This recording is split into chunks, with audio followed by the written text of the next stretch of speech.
Well, polls opened this morning at 7. A lot of voters plan to vote in person, while others will be dropping off their ballot as well. Statewide voters are weighing in on some big issues. So joining me now is Governor Polis. Governor, thank you so much for joining us. We appreciate it. Pleasure to be with you, Brian. First off, hardest question, how are you feeling this morning?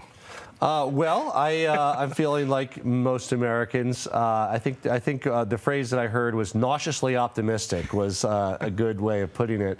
But I just want to remind people you can vote till 7 p.m. Drop your box in an official drop-off box until 7. And if you lost it or you spoiled it or spilled coffee on it, and you don't lose your right to vote. Just go to a voting center, and as long as you're in line by 7 p.m., you can cast your ballot and make sure it's counted. Yeah, great reminders there. Let's talk about the election itself, in particular the ballot. We're telling people to get out and vote, which people should do. There was that leak of the passwords on the Secretary of State's website. That's been taken care of. Are elections safe, and what's being done to make sure that our state's ballots are secure? Well, the thing I like about Colorado is we have paper ballots, and so they're all there. And so if somebody thinks there's a problem with the counting, any candidate can request and have a recount.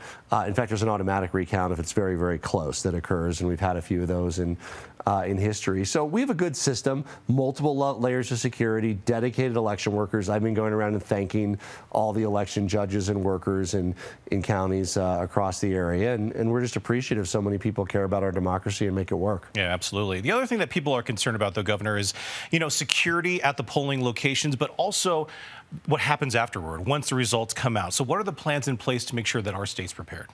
Well, I think we're ready for whatever comes. Obviously, we hope there is a president-elect coming out of tonight. It's also possible that it'll be very close and we might not know the result for days or weeks. But either way, our country will elect a new president of the United States and all, of course, the important other offices that are up. There's many initiatives on your ballot in Colorado, great decisions for people to make, and statewide initiatives, and then depending on where you live, a lot of local initiatives too for people to decide on. Why is voter turnout so important? I mean, obviously it's important for, elections in general. Why is it important here in our state, and particularly this election?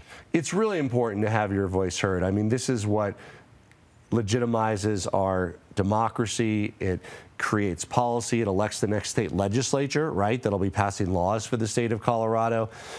It's incredibly important to have your voice heard. And this is what brings us together as Americans. I mean, whether you're voting for Kamala Harris or Donald Trump, the act of voting is in many ways showing your dedication to our system of governance, our Constitution, and it's your own act of patriotism you can take in your everyday life. Yeah. Regardless of who wins, Governor, there's going to be this continuing of the work to, bridge this divide in the country.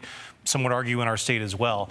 What goes into that, regardless of who wins tonight? Will you continue to work with the federal government on that, or what does it look like in terms of So I've been working with the National Governors Association, about half Democrats, half Republicans. I'm the chair of that, and we're continuing our work around disagreeing better. It's how can we, it doesn't mean in a democracy you shouldn't have disagreement. Our founding fathers had profound disagreement, but it's about how you do it in a constructive way and work together rather than denigrate and attack, and how you can figure out how to move forward as a country.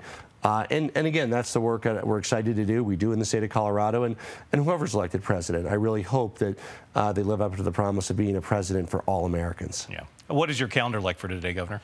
I'm thanking polling workers, and we have hardworking election judges and polling workers across our state, and going to stop by and thank a number of them, and look forward to watching the election results quietly at home with my family tonight. Yeah. One last question here in terms of that investigation in the Secretary of State's office. What's the very latest there, and what do you want voters to know about that?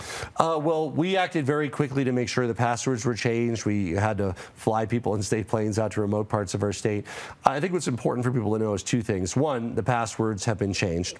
Two, there's no evidence that any vote counting was compromised because the passwords that were leaked were one layer of multi-layer security. There needed to be another password. It needed to be in a secure area with cameras that's badged, and there was no illegal access that was observed in any of those areas. So I'm confident that everyone's vote will be fairly and accurately counted, and hopefully we'll know the results sooner rather than later. All right, Governor Polis, thank you so much for your time. We always appreciate it. CBS Colorado covering all the state's issues along with the presidential race. We have all the links to register to vote today on our website at cbscolorado.com.